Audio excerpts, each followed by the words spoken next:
Saya Muhammad Azmi bin Muhammad Rusli, nombor matrik 274393. Saya teruskan dengan pengenalan untuk tugasan ini.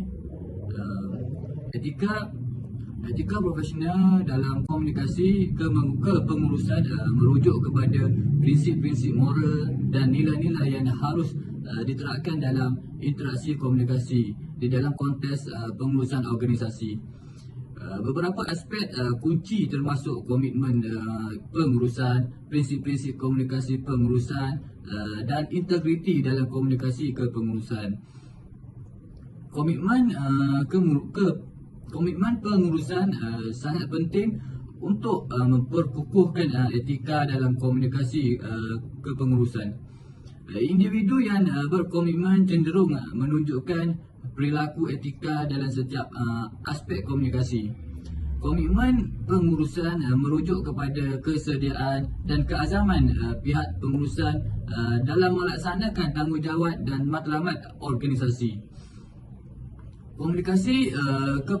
Komunikasi pengurusan mempunyai prinsip-prinsip tertentu dan penerapan etika profesional adalah kunci untuk menguruskan organisasi dengan berkesan melalui komunikasi yang efisien. Prinsip-prinsip komunikasi pengurusan membentuk landasan untuk keseluruhan proses komunikasi dalam konteks pengurusan organisasi. Prinsip asas komunikasi kepengurusan melibatkan pengenalan elemen-elemen pokok dan tata cara komunikasi yang berkesan dalam konteks pengurusan organisasi. Integriti sebagai asas etika profesional yang memainkan peranan penting dalam memastikan tingkah laku yang betul dan kepercayaan dalam komunikasi kepengurusan. Integriti dalam komunikasi kepengurusan merujuk kepada kejujuran, kepercayaan dan amalan moral yang teguh dalam penyampaian maklumat dan pengurusan. Bismillahirrahmanirrahim. Assalamualaikum warahmatullahi wabarakatuh. Nama saya Muhammad Farhan bin Abdul Rahim, nombor matrik 274300. Okey, Samdabi adalah sebuah konglomerat multinasional yang terkenal dengan sejarah yang kaya dan pelbagai bidang perniagaan. Ditubuhkan pada tahun 1910, syarikat itu telah berkembang selama bertahun-tahun untuk menjadi pemain terkemuka dalam pasaran global. Salah satu sektor utama Samdabi adalah industri perladangan. Ia merupakan pengeluar utama minyak sawit, getah dan komoditi pertanian lain dengan ladang dan kilang yang tersebar di seluruh Malaysia, Indonesia, Papua New Guinea dan Liberia. Samdabi komited terhadap amalan mampan dan sumber yang bertanggungjawab. Syarikat memberikan penekanan yang kuat terhadap pemeliharaan alam sekitar, pembangunan komuniti dan kesejahteraan pekerjanya. Selain sektor peladangan, Samdabi mempunyai kewujudan yang ketara dalam industri peralatan perindustrian. Ia menawarkan rangkaian produk dan perkhidmatan yang luas termasuk jentera berat, sistem kuasa dan penyelesaian kejuruteraan. Bahagian peralatan industri Samdabi memenuhi pelbagai sektor seperti pembinaan, pelombongan, pertanian dan tenaga.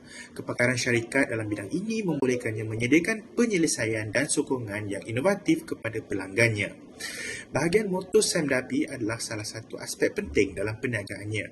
Ia terlibat dalam pengedaran dan peruncitan jenama automotif, mewakili nama terkenal seperti BMW, Ford, Hyundai dan Volvo. Syarikat itu mengendali pengedar dan menyediakan perkhidmatan selepas jualan di beberapa negara.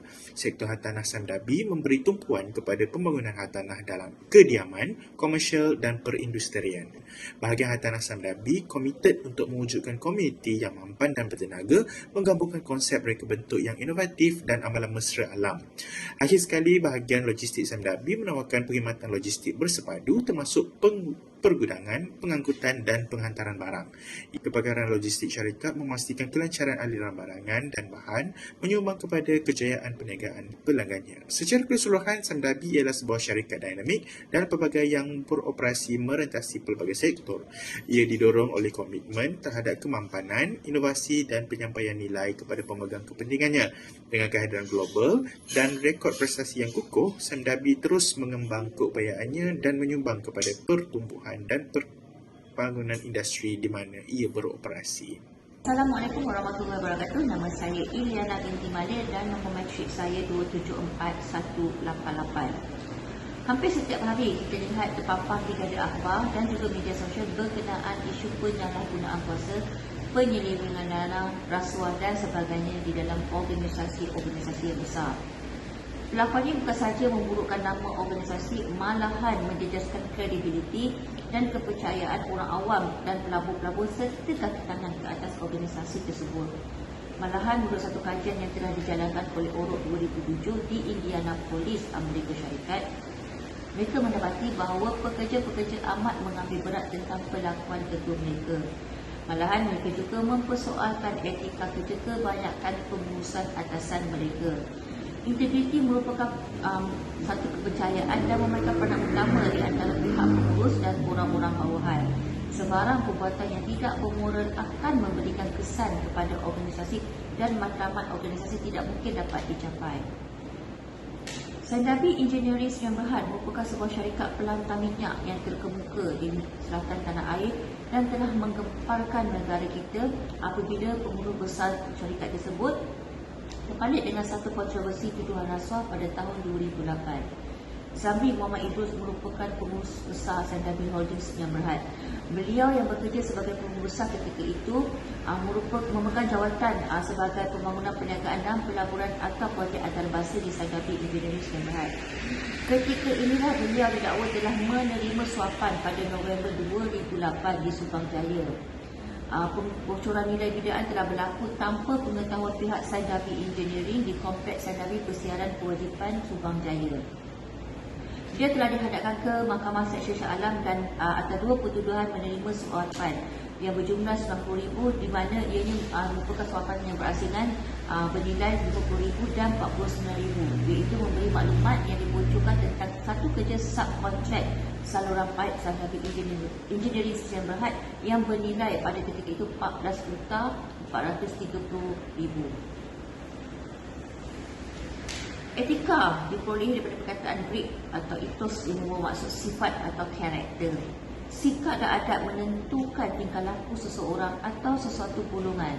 Secara ringkasnya, sarjana pengurusan mendefinisikan etika sebagai satu sains sosial atau sains moral dan prinsip-prinsip moral. Menurut Shia dan Trevino draft pada tahun 1992, etika adalah satu bentuk kod prinsip-prinsip moral dan nilai yang mengawal perlakuan seseorang atau sesuatu kumpulan berdasarkan yang betul dan salah. Malahan konsep etika juga berbeza dari peraturan undang-undang di mana undang-undang dibentuk berdasarkan pada prinsip-prinsip peraturan menjelaskan bagaimana seseorang itu sepatutnya berlakuan dan boleh didakwa sekiranya melanggar undang-undang tersebut. Dalam kes rasuah Sandabi Engineering Sdn Bhd, sikap dan keinginan pengurus besar tersebut boleh dikaitkan menjadi punca terbentuknya perbuatan suapan. Malahan menurut Rock dan Pullman pada tahun 2008, keinginan merupakan faktor yang berlaku sebelum niat untuk melakukan tingkah laku rasuah. Semakin kuat seseorang itu ingin melakukan rasuah, maka semakin kuat niat untuk melakukan rasuah. Sebahagian pendapat menyatakan soal isu etika profesional adalah satu pandangan yang remeh dan tidak perlu dibesarkan. Namun begitu, menurut SIGA pada tahun 2001, masalah ini terjadi adalah disebabkan oleh 3 perkara berikut. Yang pertama, kekeliruan antara tanggungjawab dan kepercayaan.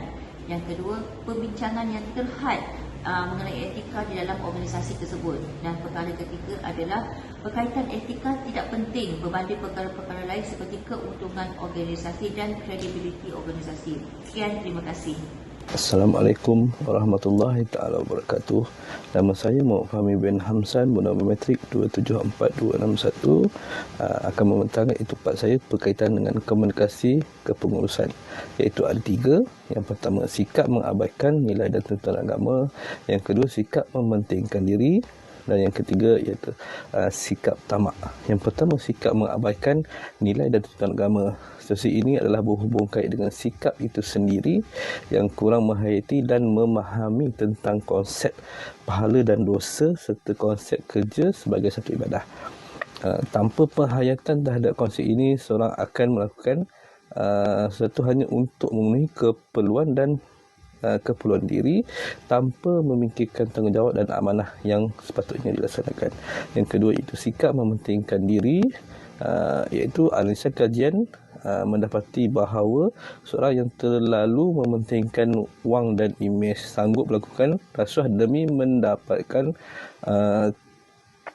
kehidupan yang mewah walaupun melebihi kemampuan.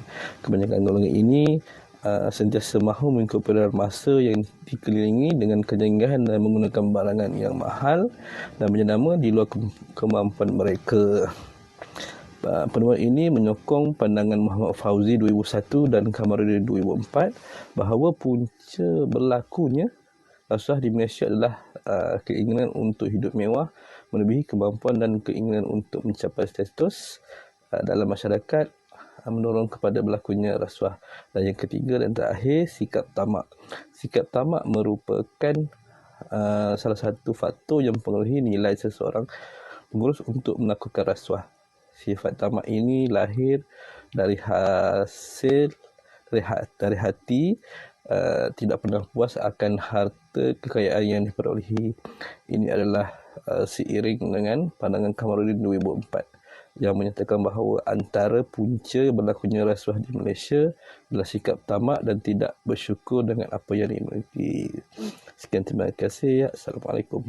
Saya Muhammad Faizul, nombor ID 274884. Saya akan menerangkan berkaitan cadangan penyelesaian isu etika dalam syarikat Sundarbi.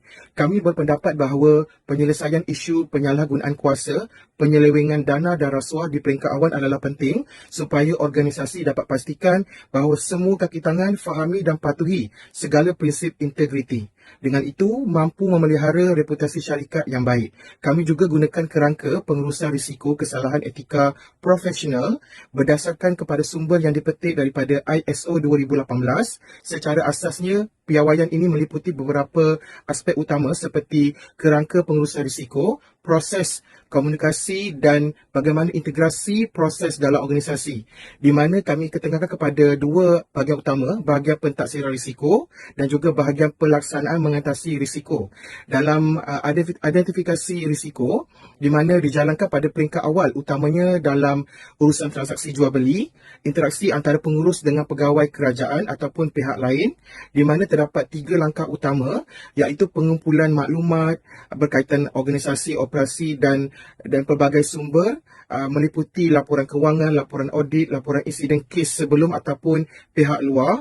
Kedua, mengenal pasti risiko yang mungkin terjadi melibatkan proses dan keadaan memberi kesan negatif kepada organisasi. Ketiga, dokumentasi risiko meliputi maklumat tentang kebarangkalian dan kesan ataupun tindakan yang perlu diambil untuk elakkan risiko kes sama berulang. Kedua, analisis risiko kesalahan, di mana memberikan kepada organisasi untuk cara yang sistematik, di mana menggunakan analisis PESTEL, di mana faktor politik, ekonomi, sosial, teknologi maupun persekitaran undang-undang terhubung kait dengan kes yang berlaku. Juga menggunakan analisis fault tree yang mana untuk mengetahui punca utama yang boleh menyebabkan insiden kesalahan etika terjadi. Seterusnya, penilaian risiko adalah penting bagi menilaikan sebaik-baiknya kesalahan etika profesional supaya tidak menjejaskan reputasi organisasi, iaitu ada 2 langkah utama, persekitaran peraturan, termasuklah undang-undang peraturan yang telah digariskan oleh pihak berkuasa yang perlu dipatuhi oleh organisasi. Kedua,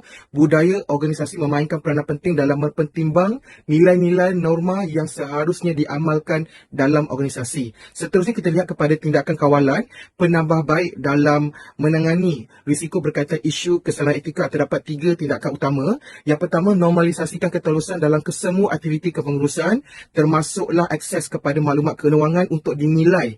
Dan seterusnya, sosialisasi dasar anti penyeluangan, yang mana kita boleh lihat secara jelas bahawa saluran seperti email, papan buletin dan mesyuarat kaki tangan boleh digunakan untuk organisasi paparkan dasar anti penyelewengan tersebut. Seterusnya, kempen kesedaran integriti mencapai sifar rasuah perlu adalah untuk menekankan aspek kepentingan memerangi isu korupsi dan rasuah yang dijalankan melalui kaedah seminar, forum ataupun melalui platform digital.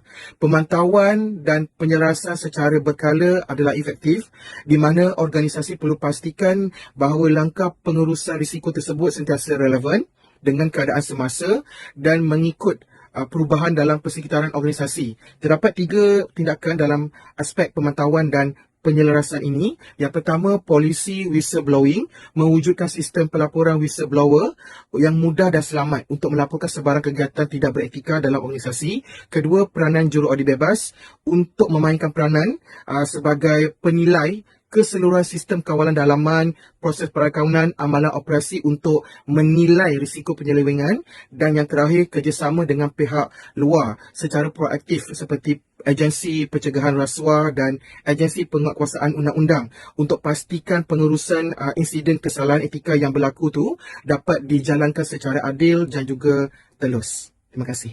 Assalamualaikum, nama saya Muhammad Roslan. Saya seterusnya akan menerangkan kesimpulan bagi bagi isu ini, iaitu penyalahgunaan kuasa, penyelewengan dan rasuah dalam sesebuah organisasi. Penyalahgunaan kuasa dan penyelewengan dan rasuah dalam organisasi merupakan fenomena yang merugikan dan nampak meruntuhkan integriti dan kredibiliti sesebuah organisasi tersebut. Kesimpulannya, mengenai masalah ini dapat diambil dari beberapa aspek seperti kehilangan kepercayaan, yang mana tindakan penyalahgunaan kuasa dan rasuah dapat menyebabkan kehilangan kepercayaan daripada pihak-pihak yang terlibat, termasuk stakeholder, karyawan, pelanggan dan masyarakat umum. Organisasi yang kehilangan kepercayaan akan mengalami kesulitan untuk membangunkan kembali reputasinya.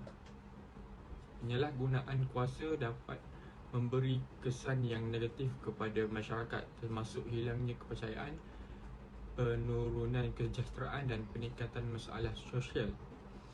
Oleh itu, adalah penting untuk menerapkan tindakan pencegahan dan mengamalkan sikap atau peraturan yang efektif dalam sesebuah organisasi bagi mencegah penyalahgunaan kuasa ini dan penyelewengan serta rasuah.